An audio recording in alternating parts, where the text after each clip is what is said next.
Hello everyone, welcome back to G Tech Poly. दोस्तों, हम concrete technology की last movement series study कर रहे हैं और इसमें हम एग्जाम के पॉइंट ऑफ व्यू से सभी चैप्टर के इंपॉर्टेंट क्वेश्चंस डिस्कस कर रहे हैं। और आज के इस लेक्चर में हम चैप्टर नंबर 5 साधारण कंक्रीट का अनुपातन के सभी इंपॉर्टेंट क्वेश्चंस डिस्कस करेंगे। हालांकि ये चैप्टर बहुत ज़्यादा इंपॉर्टेंट नहीं है, फिर भी इस चैप्टर से जो भी क्वेश्चन मुझे इंपॉर्टेंट लगे आपके एग्जाम के हिसाब से मैं आपको डिस्कस करा देता हूँ। ठीक है, इस चैप्टर में मैंने केवल 3 ही क्वेश्चन लिखे हैं जो थोड़े से इंपॉर्टेंट है। इसके अलावा इस चैप्टर से और कुछ नहीं पूछा जाएगा।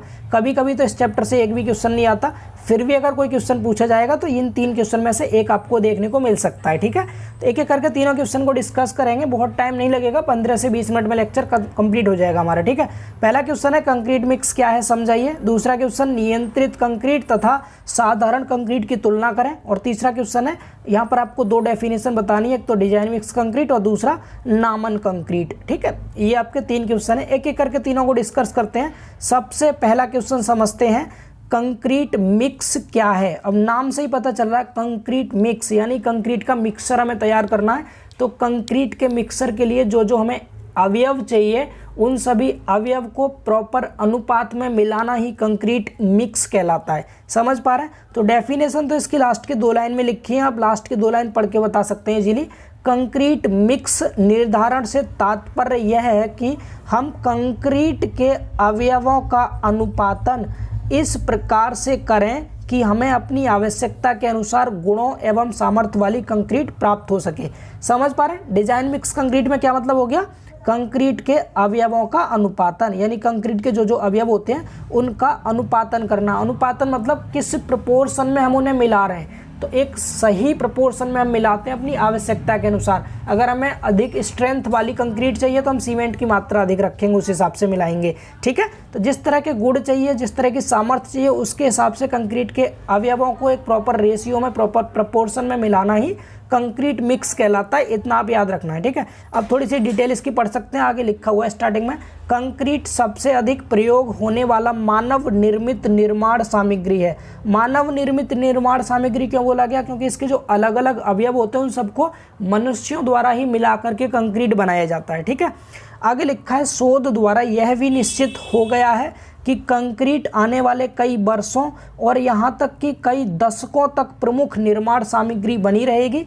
ऐसा इसलिए संभव हुआ है क्योंकि कंक्रीट का निर्माण निकट में प्राप्त अवयवों कौन कौन से होते हैं, सीमेंट, बालू, बजरी, जल से होता है और इनके अनुपात इत्यादि में परिवर्तन करके कंक्रीट के गुणों में परिवर्तन लाया जा सकता है। तैयार कंक्रीट की उपलब्धता ने कंक्रीट को एक पूर्ण पदार्थ के रूप में प्रस्तुत किया है जिसमें हम आवश्यकता अनुसार गुणों वाली कंक्रीट प्राप्त कर सकते हैं। समझ पा रहे हैं? तो अब यहाँ पर इन शॉर्ट लिखेंगे क्या, इतनी डिटेल नहीं लिखनी आपको, सिंपल आप कंक्रीट मिक्स पूछे तो आप डेफिनेशन बता दीजिएगा कि कंक्रीट के अवयवों का अनुपातन हम इस प्रकार से करते हैं कि हमें अपनी इच्छा के अनुसार गुणों वाली और सामर्थ्य वाली कंक्रीट प्राप्त हो सके। इसे हम डिजाइन मिक्स कहते हैं। अब डिजाइन मिक्स में कौन कौन से अवयवों को हम मिलाते हैं आपस में, तो हम जो हमारे निकट में प्राप्त हो जाते हैं अवयव, जैसे सीमेंट, बालू, बजरी, जल, इन सबको मिला करके हम कंक्रीट बनाते हैं। जिस अनुपात में इन्हें मिलाएंगे उसके हिसाब से हम इसको कह देंगे डिजाइन मिक्स। समझ पा रहे हैं सभी लोग? सिंपल सी डेफिनेशन आप लिख सकते हैं। इतना तो जो मैंने यहाँ बॉक्स बना के लिखा है ये आपको मेनली याद रखना है इस डेफिनेशन में। क्लियर है सभी को? चलिए अब दूसरा टॉपिक समझते हैं, ये थोड़ा सा इंपॉर्टेंट है। अगर इस चैप्टर से कोई क्वेश्चन पूछा जाता है तो यहाँ से जरूर आता है क्वेश्चन, नियंत्रित कंक्रीट तथा साधारण कंक्रीट की तुलना करें। यानी कंट्रोल्ड कंक्रीट और ऑर्डिनरी कंक्रीट में क्या डिफरेंस है ये आपको बताना है। हम यहाँ पर हेडिंग वाइज डिफरेंस समझेंगे और लगभग हमने यहाँ पर 10 पॉइंट लिखे हुए हैं। इन 10 पॉइंट को आप अच्छे से याद कर लीजिए। अगर एक क्वेश्चन 5 नंबर का आएगा तो आप इन्हें लिख के आ जाइएगा, इससे ज़्यादा आपको एक्स्ट्रा कुछ नहीं लिखना और सिंपल है, हेडिंग वाइज है, इजीली आपको याद होगा। देखिए मैं आपको समझाता हूँ। पहली चीज़ है सामर्थ्य। अगर सामर्थ्य की बात करें तो जो आपकी नियंत्रित कंक्रीट होती है ना, नियंत्रित मतलब कंट्रोल्ड कंक्रीट का मतलब है कि इसके जो गुण होंगे ना उन पर हमारा पूरा कंट्रोल्ड रहेगा, ये अच्छे गुण वाली कंक्रीट होती है। जबकि साधारण कंक्रीट एक ऑर्डिनरी कंक्रीट है। ठीक है, सिंपल कंक्रीट है ये, इसमें आप बहुत ज़्यादा क्वालिटी कंट्रोल नहीं रख सकते। समझ पा रहे हैं। तो पहली चीज़ सामर्थ्य की बात करें तो जो आपकी नियंत्रित कंक्रीट होती है इसकी सामर्थ्य अधिक होती है। यह कंक्रीट उच्च सामर्थ्य, बेटा पदार्थ की जगह यहाँ सामर्थ्य लिख लीजिएगा, सामर्थ्य आएगा, ठीक है। तो यह कंक्रीट उच्च सामर्थ्य वाली होती है, जबकि साधारण कंक्रीट क्या होती है, साधारण कंक्रीट, यह कंक्रीट कम सामर्थ्य की श्रेणी में आती है। सामर्थ्य याद रहेगा, नियंत्रित कंक्रीट की अधिक, साधारण कंक्रीट की कम, ठीक। अब ग्रेड की बात कर लेते हैं। ग्रेड तो नियंत्रित कंक्रीट में टोटल 15 ग्रेड होते हैं। कौन कौन से, M10, M15, M20, M25, इस तरह से M10 से लेके M80 तक टोटल 15 ग्रेड होते हैं इसमें। जबकि साधारण कंक्रीट में केवल 3 ग्रेड ही ज़्यादा यूज होते हैं, M10, M15 और M20, ठीक है। ये 3 आपको याद रखने हैं साधारण कंक्रीट के लिए। बाकी जो नियंत्रित कंक्रीट है इसके 15 ग्रेड होते हैं। हालांकि आजकल साधारण कंक्रीट के रूप में M5 और M75 का भी यूज किया जाता है, ठीक है। अगला नियंत्रण का मतलब क्या होगा, देखिए 2 हेडिंग समझ गए हम, सामर्थ्य समझ गए, ग्रेड समझ गए। तीसरा समझिए नियंत्रण। तो नाम से पता हो रहा है जो हमारी नियंत्रित कंक्रीट है इस पे हमारा पूरा नियंत्रण रहेगा, क्वालिटी कंट्रोल हम इस पर रख सकते हैं। जबकि साधारण कंक्रीट में नियंत्रण की आवश्यकता नहीं होगी। तो नियंत्रण में हेडिंग में पढ़ लीजिए, इस कंक्रीट पर पूरा नियंत्रण रखा जाता है जो प्रयोगशाला में, स्थल पर सभी जगह रहता है।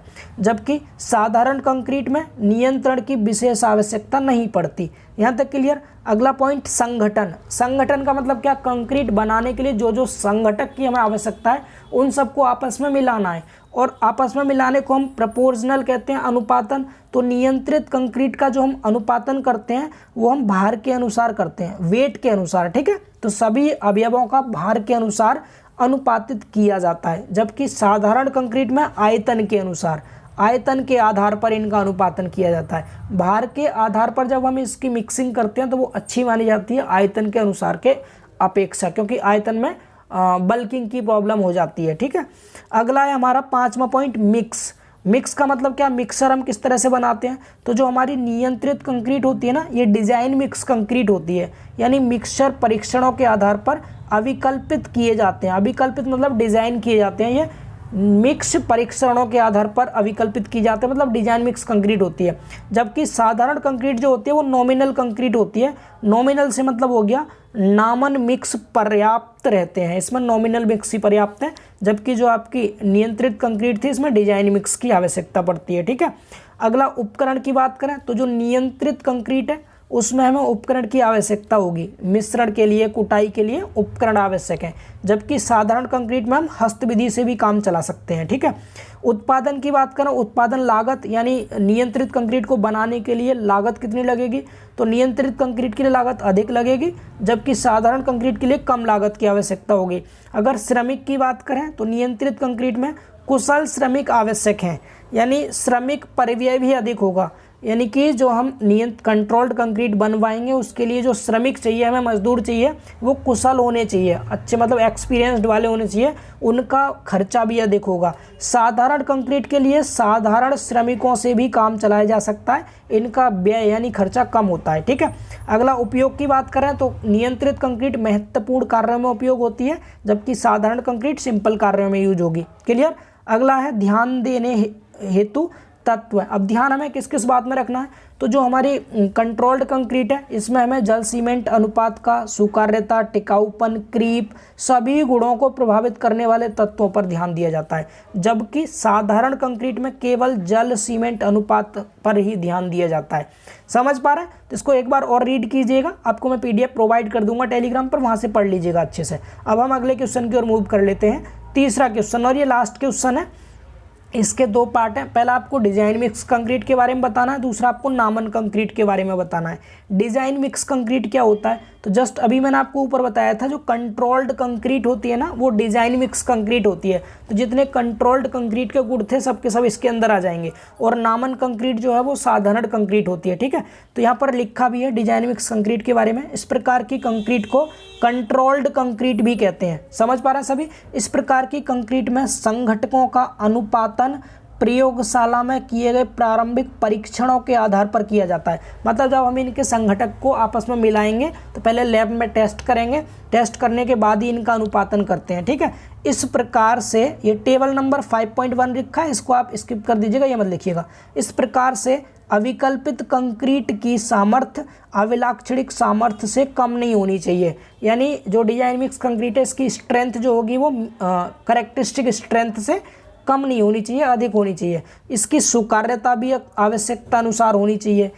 आगे लिखा है इस हेतु अविकल्पन में कंक्रीट की टारगेट मीन स्ट्रेंथ इंपॉर्टेंट होती है। इसका फॉर्मूला एक बार जेई में पूछ लिया गया था, फिर भी आपको मैं यहाँ बता दे रहा हूँ फॉर्मूला, यहाँ नीड नहीं है इसकी।